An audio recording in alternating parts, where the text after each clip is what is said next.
ਜੇਲਮ ਤੇਰੇ ਪਾਣੀਆਂ ਅੰਦਰ ਪਹਿਲੇ ਜੀਆਂ ਗੱਲਾਂ ਕਿੱਥੇ ਰੇਤਾਂ ਦੇ ਵਿੱਚ ਬੇੜੇ ਫਸਦੇ ਘੁੰਮਣ ਘੇਰ ਤੇ ਛੱਲਾਂ ਕਿੱਥੇ ਚਾਂਦੀ ਵਰਗਾ ਜੁੱਸਾ ਤੇਰਾ ਰੱਤਾ ਕਿਸ ਨੇ ਕੀਤਾ ਏ ਰਤ ਰੰਗੇ ਜੱਸੇ ਨੂੰ ਦੱਸ ਹਾਂ ਨੀਲਾ ਕਿਸ ਨੇ ਕੀਤਾ ਏ ਸਿਰ ਤੇ ਆਰਾ ਕਿਸ ਨੇ ਧਰਿਆ ਤੂੰ ਖਿਚਾਈਆਂ ਖੱਲਾਂ ਕਿੱਥੇ ਜੇਲਮ ਤੇਰੇ ਪਾਣੀਆਂ ਅੰਦਰ ਪਹਿਲੇ ਜੀਆਂ ਗੱਲਾਂ ਕਿੱਥੇ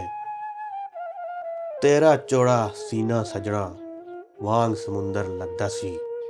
ਵੈਰੀ ਨਾਗ ਦੀ ਸ਼ੁਕੜ ਸੀ ਕਿ ਤੇਰਾ ਪਾਣੀ ਵਗਦਾ ਸੀ ਹੁਣ ਤੇ ਆਪ ਨਹੀਂ ਟੁਰ ਸਕਦਾ ਤੂੰ ਤੇਰੇ ਨਾਲ ਮੈਂ ਚੱਲਾਂ ਕਿੱਥੇ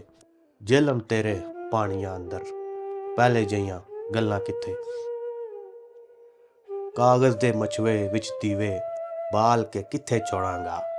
ਪਾਕ ਕਲਾਮ ਦੇ ਪਾਟੇ ਵੜਕੇ ਕਿੱਥੇ ਜਾ ਕੇ ਰੋੜਾਂਗਾ ਸੀਨਾ ਚੀਰ ਵਖਾਵਾਂ ਕਿਸ ਨੂੰ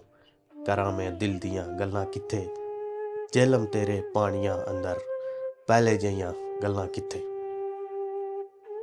ਮੀਆਂ ਮੁਹੰਮਦ ਬਖਸ਼ ਦੇ ਸ਼ੇਰਾਂ ਵਿੱਚ ਰਵਾਨੀ ਤੇਰੀ ਏ ਮੀਆਂ ਮੁਹੰਮਦ ਬਖਸ਼ ਦੇ ਸ਼ੇਰਾਂ ਵਿੱਚ ਰਵਾਨੀ ਤੇਰੀ ਏ ਸੈਫ ਮਲੂਕ ਤੇ ਸ਼ਾਹ ਪਰੀ ਦੀ ਪਰੀ ਜਵਾਨੀ ਤੇਰੀ ਏ ਮੈਂ ਨਸੀਰ ਕਵੀ ਬਿਨ ਤੇਰੇ ਵੈਰੀਆ ਫੁੱਲਾਂ ਫੱਲਾਂ ਕਿੱਥੇ ਜੇਲਮ ਤੇਰੇ ਪਾਣੀਆਂ ਅੰਦਰ ਪਹਿਲੇ ਜੀਆਂ ਗੱਲਾਂ ਕਿੱਥੇ ਰੇਤਾਂ ਦੇ ਵਿੱਚ ਬੇੜੇ ਫਸਦੇ ਘੁੰਮਣ ਘੇਰ ਤੇ ਛੱਲਾਂ ਕਿੱਥੇ